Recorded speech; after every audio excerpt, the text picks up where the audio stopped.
بہنوں، بھائیوں، بزرگوں، نوجوانوں، دوستوں، احتجاج کرنا ہر زندہ معاشرے کے افراد کا ایک بنیادی حق ہے۔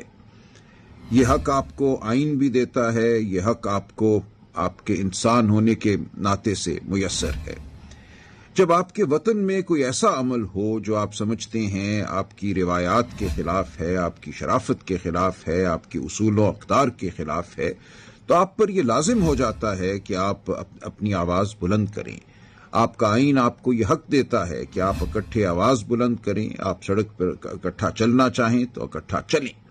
لیکن ہمارے ملک میں بدقسمتی سے اس عمل کو ایک جرم سے تعبیر کیا گیا ہے۔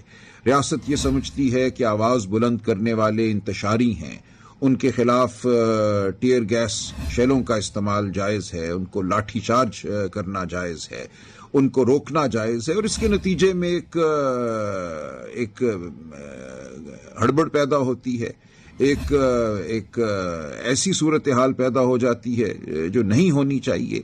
املاک کو نقصان پہنچتا ہے، لوگوں کے جان اور مال کو نقصان پہنچتا ہے۔ دیکھیں، جب لندن میں لوگ نکلتے تھے عراق میں جنگ کے دوران احتجاج کی خاطر، 10 لاکھ لوگ ایک دن نکلے، ہم نے بہت تعریف کی، ہم نے کہا کیا باشعور لوگ ہیں، کیا باضمیر لوگ ہیں، آفرین ہے۔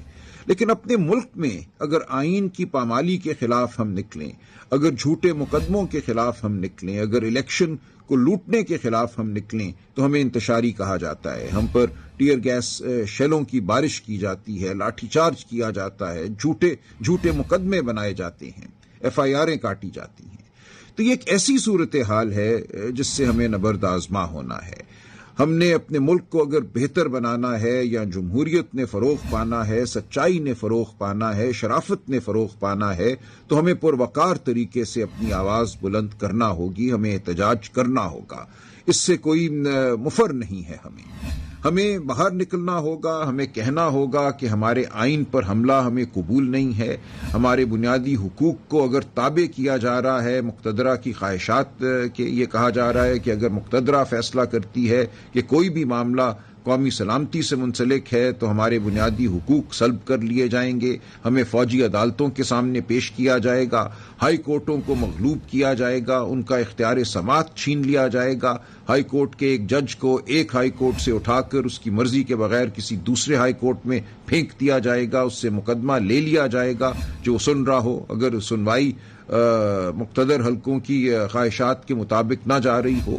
ایک نئی عدالت جس کو فیڈرل کانسٹیٹیوشنل کورٹ کہا جا رہا ہے قائم کی جا رہی ہے، جو کہ ایک فرد واحد، یعنی کہ جو ہمارے آج وزیر اعظم ہیں جن کے حوالے سے لاکھ ہمیں سوالات ہیں، کس طرح 8 اور 9 فروری کی رات الیکشن کو لوٹا گیا، ایک جھوٹے رزلٹ کے ذریعے ایک پارلیمان قائم کی گئی اور پھر ایک وزیر اعظم متعین ہوا۔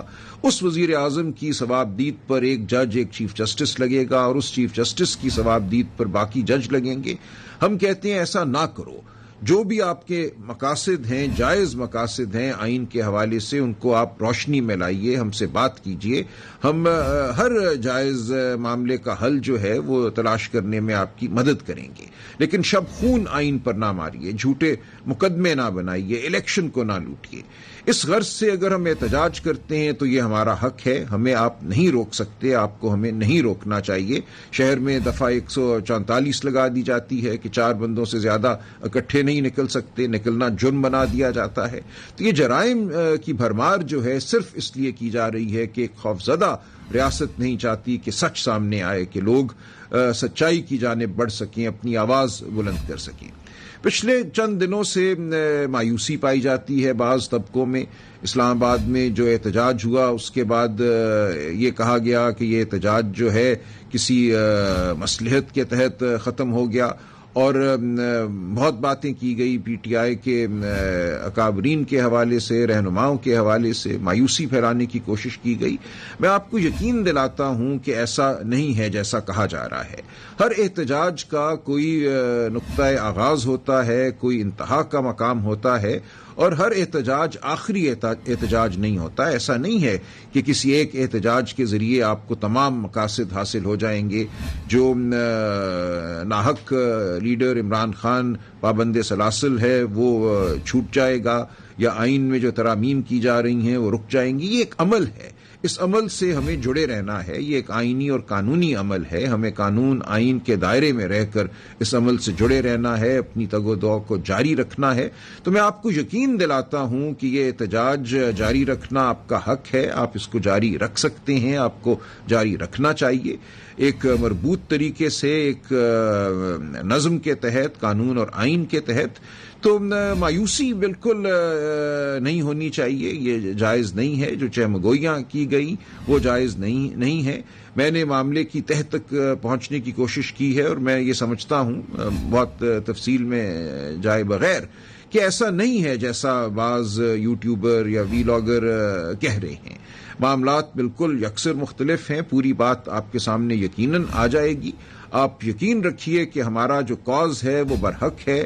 ہم آئین اور قانون کے دائرے میں رہتے ہوئے اپنی سیاسی جد و جہد کو جاری رکھیں گے. ہم جو بھی قانونی اور آئینی راستہ ہمیں میسر ہے اس کو اپنائیں گے.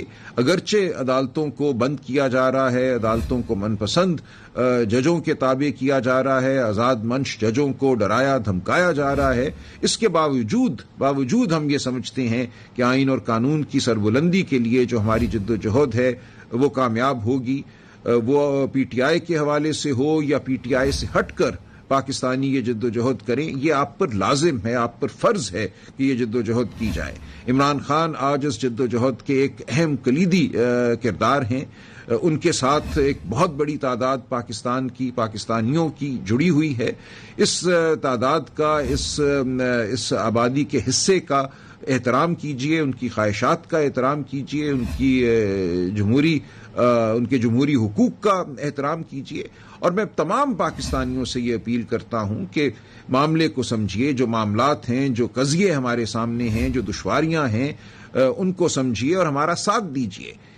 سیاسی سطح پہ نہیں, آئینی سطح پہ, شرافت کی سطح پہ اس ملک کو تاریکیوں میں ڈوبنے سے بچانے کے لیے ساتھ دیجیے.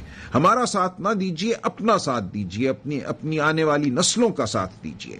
تو انشاءاللہ مایوسی کی کوئی ضرورت نہیں ہے. کسی بھی سطح پہ یہ عمل جاری رہے گا اور انشاءاللہ کامیابی ہمیں نصیب ہوگی. بہت شکریہ.